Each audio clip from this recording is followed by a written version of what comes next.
why have we not vaccinated way more people in Australia? We've been told for how long now that we've done the deal to get the vaccine, then it's being made here, now here it is being copy and pasted and manufactured here in Australia. Well, how's this? Now, we were told that by April, 4 million people would be close to getting a vaccine. Currently, 500,000. That's it.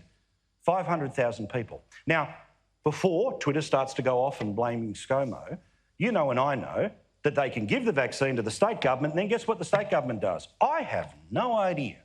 But you can see right now what the breakdown is of your state. Have a look there, 89,000 in New South Wales. No one is in 100,000 figures.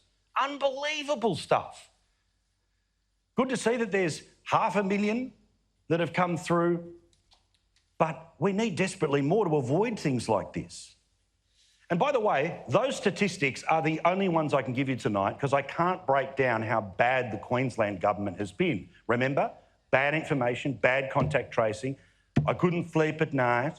Please don't panic.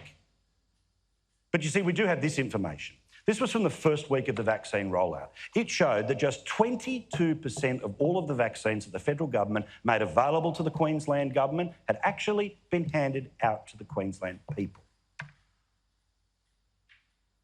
So you see, here's what I think's going on.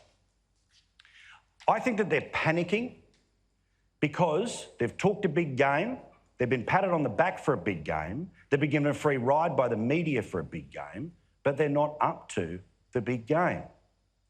The truth is that the people who are currently returning to this country in hotel quarantine are your fellow Australians, your fellow Queenslanders. They have just as much right to be able to come back to this country as we do to be here tonight. We have to have a system where those people get quarantined. We have to have a system that when it springs a leak, we can jump on top of it. But when we pretend that piddling on every grass fire is like putting out a bushfire that destroyed every single tree and killed every koala between here and the border, it's garbage.